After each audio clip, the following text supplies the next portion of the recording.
नमस्कार फ्रेंड्स, कैसे हो। उम्मीद करता हूं कि आप सभी स्वस्थ होंगे, तंदुरुस्त होंगे। मैं भी स्वस्थ हूं। भगवान की कृपा से आप सभी का हर एक मनोकामना पूर्ण हो। तो बिना देर के क्लास को करते स्टार्ट। तो आज के क्लास में सीखेंगे चैप्टर 2 बहुपद क्लास 10th। क्या चीज़ भाई? Class 10 polynomials. ठीक है, तो इन पर आधारित जितना भी ऑब्जेक्टिव है, क्या मेरे भाई ऑब्जेक्टिव प्रश्न, वो टोटल को जो है कि मैं हल करके बताऊंगा, वो भी कॉन्सेप्ट बाय कॉन्सेप्ट। क्लियर है? मैक्सिमम जितना ज़्यादा से ज़्यादा प्रश्न हो सके उतना हम जो कि बतलाएंगे। तो आज का क्लास स्टार्ट करते हैं एक मोटिवेशनल कोट्स के साथ। ठीक है, तो देखिए यहाँ पे कहते हैं ना कि एक ऐसा लक्ष्य जरूर होना चाहिए जो आपको रोज़ सुबह जल्दी उठने पर मजबूर कर दे। हाँ मेरे भाई, कि एक ऐसा लक्ष्य जरूर होना चाहिए जो आपको रोज़ सुबह जल्दी उठने पर मजबूर कर दे। इसलिए उठो, जागो और तब तक नहीं रुको जब तक लक्ष्य प्राप्त ना हो जाए। क्लियर है मेरे भाई? एक लक्ष्य तो अवश्य ही होना चाहिए, है ना, अपना मुकाम को पाने के लिए, है ना। तो इसलिए भाई आपको क्या करना है, जब तक लक्ष्य ना मिले तब तक जो है कि आपको रुकना ही नहीं है, तब तक नहीं रुकना है भाई। ठीक है, चलिए आइए देखिए यहाँ पे प्रश्न क्या लिए हैं बहुपद का, यानी कि बहुपद के घात और शून्यक पर आधारित प्रश्न। यानी बहुपद का जो आपका घात है ना, घात और शून्यक, इसी पर आधारित प्रश्न लिया। एक हमने हेडिंग दे दिया कि बहुपद के घात और शून्यक पर आधारित प्रश्न होगा, घात होगा और शून्यक पर आधारित प्रश्न होगा, एक हेडिंग दे दी हमने। ठीक है, स्टार पॉइंट में। अब इससे रिलेटिव नीचे में आएगा। तो देखिए पहला प्रश्न क्या दिया गया यहाँ पे समझिए। कहता किसी बहुपद में चर का घात इनमें से कौन होगा। चर का घात बोला, चर को कहते हैं जिसको हम चर लेते हैं, जैसे x हो गया, y हो गया, z हो गया, 2x भी हो सकता है, 3x भी हो सकता है। तो ये बदल रहा है मन, तो जिसका मन बदलता है उसे ही हम चर कहते हैं, वेरिएबल्स कहते हैं, ध्यान में रखना। ठीक है, तो उसी का घात, घात को कहते हैं पावर। जैसे कि मान लेते 2x पर पावर 3 है, तो यही आपका घात होगा। तो कहता है कि चर का घात इनमें से कौन होगा। ए में दिया गया धन पूर्णांक, धन मानी कि प्लस वाला जो कि चर का घात होगा। बी में दिया गया ऋणात्मक पूर्णांक यानी कि माइनस वाला घात होगा। सी में दिया गया भिन्न वाला, डी में दिया गया कोई नहीं। तो इसका कॉन्सेप्ट समझिए, जब भी पावर में रहेगा वो धन में रहेगा। क्या मेरे भाई? प्लस में रहेगा। माइनस में रहेगा तो वो बहुपद नहीं कहलाएगा। लेकिन आपसे बहुपद पूछा, ध्यान में, माइनस में रहेगा तो बहुपद नहीं कहलाएगा, और घात भिन्न में भी रहेगा तो बहुपद नहीं कहलाएगा। ये बात आप माइंड में सेट कर लीजिए मेरे भाई, कि घात हमेशा प्लस में रहना चाहिए, माइनस में रहेगा तो बहुपद नहीं कहलाएगा, भिन्न में भी रहेगा तो बहुपद नहीं कहलाएगा। ठीक है, तो घात मैक्सिमम कम से कम 1 होना चाहिए, 1 के बाद आगे जितना भी जा सकता है, 1 के कम नहीं होना चाहिए। ठीक है, चलिए, तो इसका राइट आंसर होगा ऑप्शन नंबर ए। ठीक है, आगे देखिए प्रश्न क्या दिया गया, समझने का प्रयास कीजिए, बहुत सरल है भाई। कहता त्रिघात बहुपद में एक्स क्यूब का शून्यक होगा। हे भाई, कोई एक्स क्यूब का त्रिघात बहुपद है, एक्स क्यूब बराबर हम बोल सकते हैं 0, और जब एक्स बराबर हम बोले यहाँ पे घनमूल हो जाएगा, यानी कि 0 ये घनमूल, तो 0 का घनमूल आपका 0 ये निकलेगा। तो इसका आंसर होगा राइट सी, ऑप्शन नंबर सी, यानी कि त्रिघात बहुपद एक्स क्यूब का शून्यक क्या होगा, 0 होगा, शून्य होगा। ठीक है, चलिए दूसरा प्रश्न देखिए, तीसरा प्रश्न कहता है घात 2 के बहुपद को क्या कहते हैं। यानी कि घात 2 के बहुपद है, तो जिसका घात 2 है, जैसे x पर पावर 2 है ना, तो उसको क्या कहते हैं। जब देखिए एक बात समझिए, जब भी घात जितना भी रहेगा उतना पद ही बहुपद कहलाएगा। तो घात 2 है तो बहुपद कहलाएगा, ये 2 घात है तो द्विघातीय बहुपद, यानी ऑप्शन नंबर सी आपका राइट आंसर होगा। रैखिक बहुपद में एक घात होना चाहिए, त्रिघातीय बहुपद में घात 3 होना चाहिए। घात मतलब पावर, हम बोल रहे हैं माथा पे जो लगा रहता है ना, तो 3 होना चाहिए। द्विघाती बहुपद में 2 होना, ऐसे नहीं पता है, द्विघात यानी घात यानी 2 होना चाहिए। ठीक है, तो 2 कहता है घात 2 के बहुपद को क्या कहते हैं, द्विघाती बहुपद कहते हैं। ठीक है, चलिए नेक्स्ट प्रश्न देखिए क्या दिया गया है, समझ में, बहुत सरल है। देखिए कहता है निम्नलिखित में कौन बहुपद नहीं है, यानी बहुपद नहीं खोजना है। तो बहुपद कैसे नहीं हो, कौन नहीं होगा ये जानिए। सबसे पहले देखिए इसका घात क्या प्लस में की, तो ए नंबर में घात देखिए प्लस में, किसमें भाई, ए नंबर में x पावर 2 है, जो प्लस में होगा वो बहुपद होगा, आपको नहीं वाला खोजना, तो ये है। ठीक है, तो इसका घात देखिए क्यूब है, यानी ये भी प्लस में, घात कितना है प्लस में, तो ये भी होगा, आपको नहीं वाला खोजना है। अच्छा ये वाला देखिए थोड़ा सा पढ़ना। अच्छा डी नंबर में देखिए घात प्लस में है, तो ये भी नहीं होगा, तो ऑप्शन नंबर सी करेक्ट होगा। बोलेगा सर नहीं समझे, एक बार समझा दीजिए। तो देखिए हम समझाने का प्रयास करते हैं। तो हम बोले x प्लस 1/x है, ठीक है। यदि आप मेरे भाई क्लास 8 में पढ़े हैं घातांक करनी, क्या मेरे भाई घातांक करनी पढ़े हैं, तो आप कह सकते हैं कि a पर 1/a पर पावर यदि m रहता है तो इसका फॉर्मूला लगाते हैं a पर पावर -m। क्या ये फॉर्मूला आप पढ़े थे 8वां में? यदि मेरे भाई यदि पढ़े हैं, मालूम है तो कमेंट में लिखिए यस सर, यदि मालूम नहीं है तो इसको नोट कर लीजिए, माइंड में सेट कर लीजिए। तो मेरे भाई जब जब 1/a पर पावर m होगा तब तब फॉर्मूला होता है a पर पावर -m। तो यहाँ पे यदि हम बोले इसको इस प्रकार से लिखें कि x तो x प्लस तो प्लस 1/x पर पावर, देखिए इस पर पावर कुछ नहीं तो 1 हम दे सकते हैं, इसका मतलब है 2 पर पावर कुछ नहीं तो 1 देंगे तो इसका मतलब है 2 हो जाता है, ठीक है। तो किसी के पावर 1 रहेगा तो जो वैल्यू है वही रह जाता है, ठीक है। अच्छा यहाँ पे आप समझिए, यहाँ पे तो हम कह सकते हैं 1/x पर पावर 1 है, तो हम बोल सकते हैं कि इसका फार्मूला लगाएंगे तो x हो जाएगा आपका a, ध्यान में रखना। तो बोलिए a हो जाएगा और पावर 1 जो है ये हो जाएगा आपका m, क्या हो जाएगा m, तो माइनस चल जाएगा, भिन्न को सरल में बदलेंगे तो माइनस क्या जाएगा m के स्थान पे यहाँ पे मेरे भाई क्या जाएगा 1 हो जाएगा। तो यहाँ पे आपका x होगा ना मेरे भाई, इस प्रकार से देखने के लिए मिलेगा। थोड़ा सा देखिए, यानी एक है भाई, हाँ है भाई, कहाँ आ गया इसमें आ जाए ना, यानी x - 1। तो देख घात आ गया ऋणात्मक, घात क्या आ गया ऋणात्मक, तो जैसे घात ऋणात्मक आएगा बहुपद नहीं कहलाएगा, तो इसलिए हमने बोला डायरेक्ट सी नंबर, ठीक है। एक बात ध्यान में रखना, ये बात आप माइंड में सेट कर लीजिए, इसका घात ऋणात्मक है इसलिए ये बहुपद ऑप्शन नंबर सी करेक्ट हो जाएगा, ठीक है। चलिए नेक्स्ट प्रश्न देखिए, कहता है रैखिक बहुपद में ax प्लस b का शून्यक होगा। एक बात ध्यान में रखना, प्रश्न दिया गया ax प्लस b का शून्यक, शून्यक का मतलब होता है इसके बराबर कुछ नहीं 0 होता है। तो हम यदि बोले ax बराबर ये प्लस से ऊपर जाएगा तो -b हो जाएगा, और फिर x बराबर ये a चल जाएगा ऊपर तो हो जाएगा -b/a, तो -b/a यानी कि ऑप्शन नंबर डी आपका करेक्ट हो जाएगा, -b/a। तो इस प्रकार से आप हल कर सकते हैं, जब जब ax प्लस b का शून्यक बोले समझ लीजिए उसके बराबर 0 दिया गया, ठीक है। तो नेक्स्ट प्रश्न देखिए क्या दिया गया, कहता 3x प्लस 4 बहुपद का शून्यक, फिर से वही बोल दिया शून्यक, तो हम बोल सकते हैं 3x प्लस 4 = 0। तो 3x बराबर ये प्लस और पट्टी जगह तो माइनस हो जाएगा 4, तो x बराबर बोल सकते हैं -4/3 यानी -4/3, ऑप्शन नंबर बी देखिए आपका करेक्ट हो जाएगा, ठीक है। चलिए उसी प्रकार से नेक्स्ट प्रश्न देखिए हल करते हैं।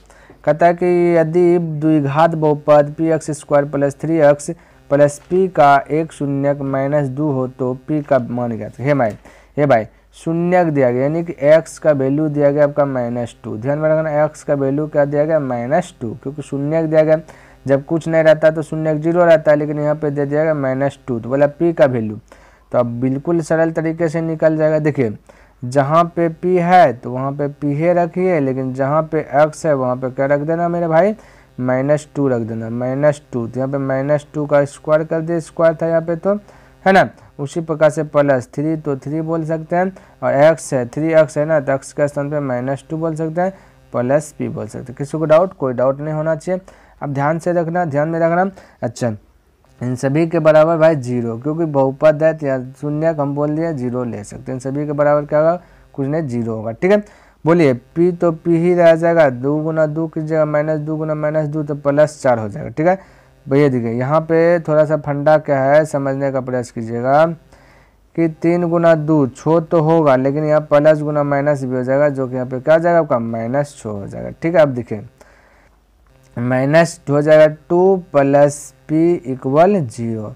अब बोले 4 × p 4p और 1p जुट जाएगा तो हो जाएगा 5p, कितना जाएगा 5p। यहाँ -6 - 2 क्या जाएगा -8 हो जाएगा, माइनस क्या जाएगा 8 हो जाएगा, बराबर क्या जाएगा बराबर 0। फिर बोल सकते हैं 5p बराबर ऊपर जाएगा तो 8, फिर p बराबर हम बोल सकते गुना जाएगा भाग तो 8/5 बोल सकते हैं, 8/5 यानी कि ऑप्शन दिखे क्या दिया -6 - 2 भाई कितना है ये गुणम है मेरे भाई, ये 3 दूना 6 है। दिखे तो यहाँ ध्यान से ये देखिए भाई थोड़ा सा ये गड़बड़ हो गया, फिर से इसको बनाते हैं।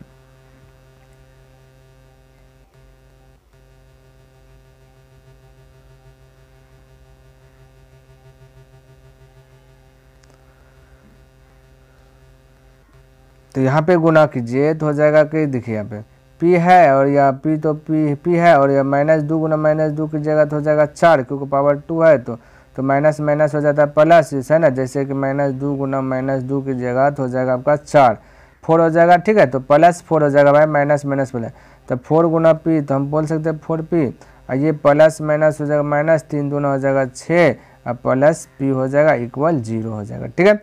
अब बोलिए 4p प्लस में, इधर एक p प्लस में, बोलिए 5p हो जाएगा। ये -6 है तो वो पार चल जाएगा तो 0 हो पार, तो +6 हो जाएगा। तो p बराबर हम बोले तो 6, ये गुना चल जाएगा भाग में, तो ये भाई 6 लिखा जाओ, ये 6 हो जाएगा, ये गुना चल जाएगा भाग में, यानी कि p का वैल्यू निकल गया 6/5। तो 6/5 ऑप्शन नंबर ए, 7 का ऑप्शन नंबर ए आपका करेक्ट हो जाएगा, ठीक है। चलिए नेक्स्ट प्रश्न देखिए क्या दिया गया, समझिए भाई, बिल्कुल आसान है। कहता कि पी एक्स बराबर एक्स स्क्वायर -3x - 4, तो पी एक्स का एक शून्यक क्या होगा। तो कोई दिक्कत नहीं, घबराना नहीं, एक शून्यक बोला तो बिल्कुल आसानी से बनाएगा। तो सबसे पहले प्रश्न लिखते हैं x स्क्वायर -3x - 4, है ना, ये लिख दिए। अब शून्यक निकालें, ध्यान से रखना इसको। यहाँ पे देखिए इस प्रकार से हम शॉर्ट में बनाते हैं, थोड़ा सा ऑब्जेक्टिव है भाई, रफ में हम बोल सकते हैं, रफ में ध्यान से देखें। ये यहाँ पे 3 है, समझिए एक्स फर्स्ट गुना लास्ट करते हैं, तो एक्स स्क्वायर गुना 4, तो 4x स्क्वायर हो जाएगा, क्या जाएगा 4x स्क्वायर। अब 4 को ऐसा 2 खंड में तोड़िए जो कि जोड़ने या घटाने के बाद -3 आ जाए, क्या आ जाए मेरे भाई -3 आ जाए। तो हम यदि बोले -3 लेना, हम बोले यदि 4 गुना 1 ही कर देते हैं, क्या चीज़ भाई 4 गुना 1, यानी कि 4 का परम, 4 कौन कौन परम है, बोलिएगा 2 कम है 2 बार में, है ना। अब बोलिएगा 4 कम है 1 बार में, तो हम कह सकते हैं यहाँ जोड़ के या घटा करके -3 कौन दे रहा है, बोलिएगा 4 में 1 घटा देंगे 3 देगा, लेकिन 2 में 2 घटाएंगे 0, 2 में 2 जोड़ेंगे तो 4, तो ये तो ऊपर वाला देगा नहीं, तो वही चीज़ तो हमने यहाँ पे लिखा। अब समझना आपको कि 4 में 1 घटेगा 3 बचेगा, लेकिन -3 बचाना है, तो जो बड़ा है उसमें माइनस दे दीजिए, जो छोटा है उसमें प्लस दे दीजिए, ठीक है। अब ध्यान से भी देखिएगा, अब कुछ नहीं करना, ये माइनस है ये प्लस है, तो जो माइनस है उसको आंसर बोलने की पारी आए तो प्लस कर दीजिए, यानी अपोजिट कर दीजिए, जो प्लस है उसको माइनस कर दीजिए। तो 4 और -1 आंसर आ गया। तो ऑप्शन देखिए क्या दिया गया, ऑप्शन 1 शून्यक दिया गया, ऑप्शन नंबर बी यानी करेक्ट होगा 4 दिया गया, 1 नहीं दिया गया, कोई दिक्कत नहीं, हमसे एक ही शून्यक पूछा है, इसलिए ये दोनों में से एक आंसर दिया गया, तो 4 आपका राइट आंसर हो जाएगा, ठीक है। चलिए अगला प्रश्न देखिए क्या दिया गया, समझिए। कहता है बहुपद y3, बहुपद दिया गया y3 - 2y, है ना मेरे भाई। कहता है दिया गया 2y स्क्वायर -√3y + 1/2 का घात बोलते हैं भाई, घात पूछ जाएगा तब तो लिखना ही नहीं था, घात या ज़्यादा करता है 3, y पर पावर ज़्यादा करता है 3, तो ये घात हो जाएगा 3, यानी त्रिघातीय बहुपद। तो ऑप्शन नंबर सी करेक्ट हो जाएगा, ठीक है। चलिए अगला प्रश्न देखिए क्या दिया गया, कहता है घात 1 के बहुपद को क्या कहते हैं, यानी घात जिसका 1 हो, जैसे कि x पर पावर कुछ नहीं तो 1 होता है, तो उसे क्या कहते हैं, उसे रैखिक बहुपद कहते हैं। क्या कहते हैं, रैखिक बहुपद, ध्यान में रखना। तो ऑप्शन नंबर आपका ए ही करेक्ट हो जाएगा, ठीक है। चलिए अगला प्रश्न देखिए क्या दिया गया, समझिए यहाँ पर। कहता है निम्नलिखित में से कौन जो है कि घात बहुपद, कहता है द्विघातीय बहुपद है, द्विघातीय यानी कि पावर 2 होना चाहिए। तो यहाँ पे देखिए द्विघातीय बहुपद, इस पर पावर तो 1 ही है, तो ये तो होगा नहीं, इस पर देखा जाए तो घात 2 है, तो यही आपका राइट ऑप्शन होगा बी नंबर, द्विघातीय यानी घात 2, इस पर 3 है, ये होगा नहीं, कोई नहीं भी होगा नहीं, तो ऑप्शन नंबर बी करेक्ट हो जाएगा, ठीक है। चलिए अगला प्रश्न देखिए क्या दिया गया, समझने का प्रयास कीजिएगा। यहाँ पे देखिए 12 नंबर प्रश्न में क्या दिया, कहता है द्विघात बहुपद में शून्यकों की संख्या है भाई, द्विघात बहुपद है क्या, यानी कि घात 2 है, तो एक बात ध्यान में रखना, जितना घात है उतना आंसर निकलेगा, 2 को घात है तो 2 को आंसर निकलेगा। जैसे कि x का मान हो जाए, x का वैल्यू 1 हो जाए, 2 हो जाए, या 2 हो जाए, 3 हो जाए, कुछ भी आ सकता है, लेकिन 2 को आंसर आएगा, ध्यान में रखना। त्रिघात में 3 आंसर आएगा, 3 गो, चतुर्घात में 4 गो आंसर आएगा, ये सब बात माइंड में रखे। तो यहाँ द्विघात बहुपद में शून्यकों की संख्या 2 का, ऑप्शन नंबर सी करेक्ट हो जाएगा, ठीक है। चलिए अगला प्रश्न देखिए क्या दिया, कहता है कि यदि पी एक्स, यहाँ पे ब्रैकेट होगा, पी एक्स बराबर x स्क्वायर + 3x + 2 में बहुपद के घात है, तो यहाँ दिया गया x स्क्वायर + 3x + 2 में बहुपद के घात, तो घात यहाँ 2 है सबसे ज़्यादा, तो आंसर होगा 2, यानी बहुपद के घात करता है 2 है, तो 13 का ऑप्शन नंबर क्या हो जाएगा मेरे भाई, ए हो जाएगा। ठीक है, चलिए अगला प्रश्न देखिए, समझिए। दिया गया x पर पावर 1/2 माइनस 2x, कहता है एक बहुपद है भाई, एक बहुपद। ऑप्शन ए में दिया गया बहुपद नहीं है, बी में दिया गया बहुपद है, सी में दिया गया इसका घात 1/a यहाँ पे बटे 1/2 है, और डी में दिया गया इनमें से कोई नहीं। तो इसका राइट आंसर क्या होगा, तो है भाई ये हमने पहले बताया, शुरू में बताया, जिसका पावर प्लस में रहे तो वो बहुपद कहलाएगा, माइनस में रहे तो बहुपद नहीं कहलाएगा, भिन्न में रहे तो बहुपद नहीं कहलाएगा, भिन्न में रहे तो बहुपद नहीं कहलाएगा। तो 1/2 क्या भिन्न में, तो ये बहुपद नहीं कहलाएगा, तो ऑप्शन नंबर ए करेक्ट हो जाएगा, यानी यह बहुपद नहीं है। बस बहुपद कब होगा, जब डायरेक्शन प्लस में रहे, यानी कि घात प्लस में रहे तभी बहुपद, बाकी बात कुछ में रहे तो बहुपद नहीं कहलाएगा। ठीक है, चलिए नेक्स्ट प्रश्न देखिए क्या दिया गया।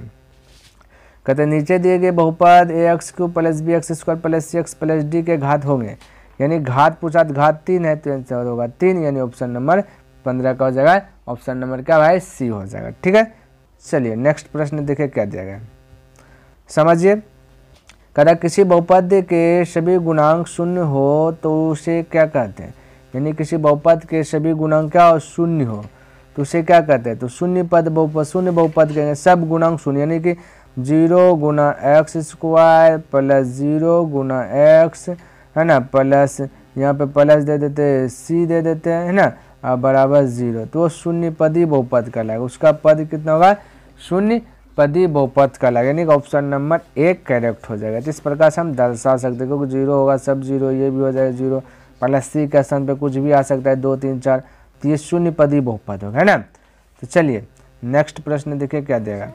कहता है यदि घात n को दिए गए बहुपद के लिए y = px के शून्य की संख्या होगी। कहता घात n हो, अब भाई किसी पर पावर n है तो हमको पता ही नहीं है, तब n के स्थान पे हम बोले 1 भी आ सकता है, 2 भी आ सकता है, 3 भी आ सकता है, डॉट अनंत भी आ सकता है, तो हम शून्यकों की संख्या इससे नहीं बता सकते। तो ऑप्शन में देखे कहता है 2 है, 3 है, 4, यानी 2 भी हो सकता है, 3 भी हो सकता है, 4 भी हो सकता है, ये तो कंफर्म कह ही नहीं सकते हम। यदि 2 बोले कोई बोल देगा 3, कोई बोल देगा 4, हो सकता है कोई 50 लाख भी बोल सकता है, इसलिए यहाँ पे शून्यकों की संख्या n ही हो जाएगा, यानी कि ऑप्शन नंबर ए, यानी कि n के स्थान पे भाई कुछ भी आ गया। आपने बोला 5 तो 5 सही, आपने बोला 7 तो अभी का बात सही, जो है आपका सही, लेकिन n के स्थान पे जो भी होगा वही आएगा। तो यहाँ पे शून्य की संख्या क्या होगा, n ही होगा। ठीक है, चलिए अगला प्रश्न देखिए। कहता घात 2 के बहुपद को क्या कहते हैं भाई, जब घात 2 है तो द्विघातीय बहुपद, तो ऑप्शन नंबर ए हो जाएगा। तो हमने बताया घात जितना हो वो बोला बहुपद कहलाएगा, 2 घात है द्विघातीय बहुपद, 3 घात आता है 3 घातीय बहुपद, 1 घात आता है 1 घातीय बहुपद। ठीक है, चलिए नेक्स्ट प्रश्न देखिए क्या देगा, समझिए। कहता है कि घात 3 के बहुपद को क्या है भाई, 3 घात है त्रिघातीय बहुपद, तो ऑप्शन नंबर इसका बी करेक्ट हो जाएगा। ठीक है, नेक्स्ट प्रश्न देखिए क्या दिया गया। देखिए 20 में क्या दिया गया। कहता है चर का मान रखने पर बहुपद का जो मान प्राप्त होता है वह बहुपद क्या कहलाता है, नहीं चर का मान रखने पर। जैसे कि कोई समीकरण देगा, जैसे x² + 2x है ना +4, ठीक है, इस प्रकार से कोई समीकरण दे दिया भाई = 0, तो यहाँ पे जब हल करेंगे तो भाई कुछ ना कुछ x का मान निकलता है, जैसे 2 निकल जाए या 3 निकल जाए 4, कुछ ना कुछ x का मान निकलता है। तो x का मान, अभी हमने क्या बोला, x का मान निकलता है, तो मान, तो x का क्या निकलता है, मान, तो आपका राइट आंसर तो मान ही होगा।